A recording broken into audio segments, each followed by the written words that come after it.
everyone. Welcome to today's reading. You know, it's really interesting, but today Spirit wants to talk about the fact we are all one.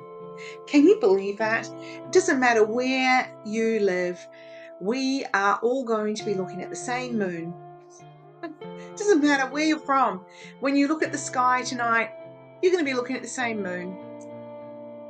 We all live on this planet together, and there's no getting away from that fact. And what it is, you know, like, it doesn't matter which country we're born in, which race we are, our blood still is red.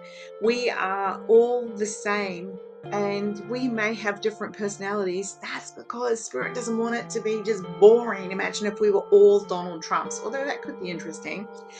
So Spirit wants us to recognize the fact how important it is. Doesn't matter if it's that person in your family group or your work group that drives everybody nuts and everyone hates them, and people hate this person, I hate that person, I hate the way this person behaves. Look, those who are perfect, should, feel comfortable to throw the first stone, and I'm not sure who is perfect. So Spirit is really wanting this sort of sense, and I sort of was brought to my attention recently how angry some people get about certain things, and then it consumes them, like they just can't move past this space of having this judgment, of having this feeling, of having these emotions, and it really gets in there.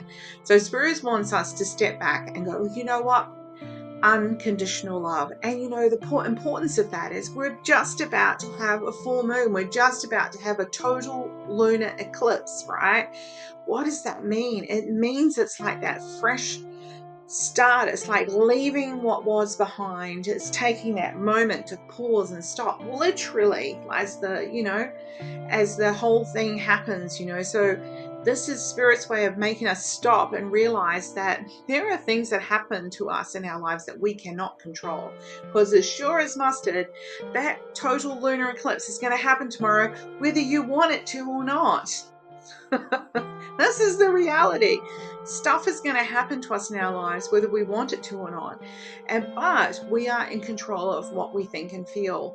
We can choose that. We can choose our reactions. We can choose the way that we're wanting to move forward. We can choose our intentions. We can choose the way we interact with others.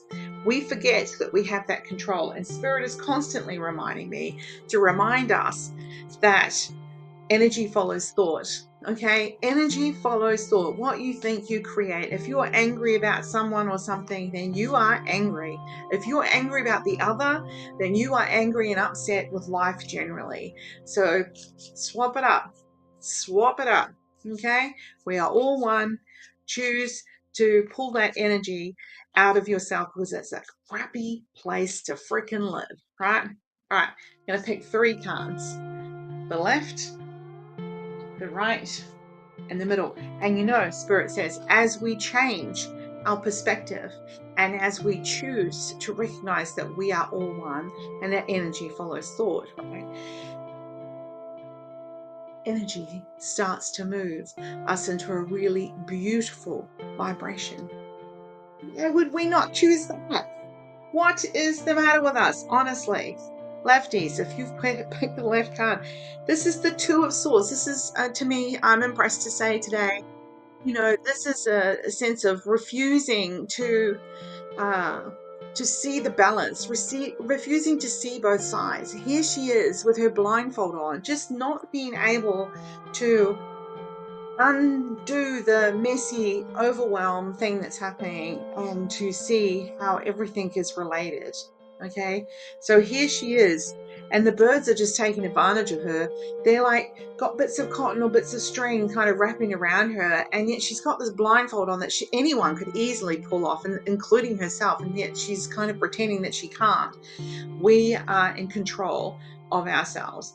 How we see the balance, how we see life, is entirely up to us.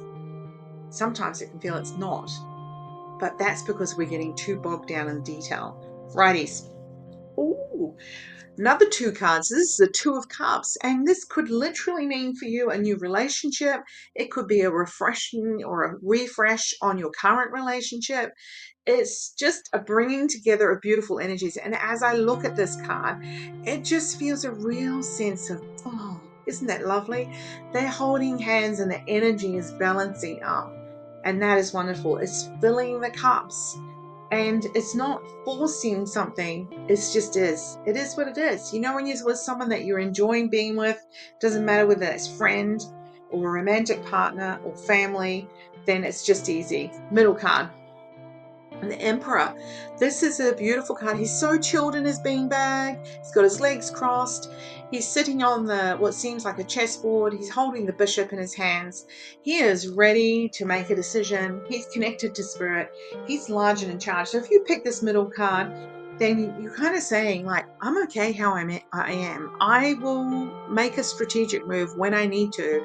I am in control of my fate, and I feel good about that. So this is a red orange color that is in this card. That's the base and the sacral chakras, which is reminding us you're in charge of how your chakras are feeling. So take charge. All right. Have a wonderful day.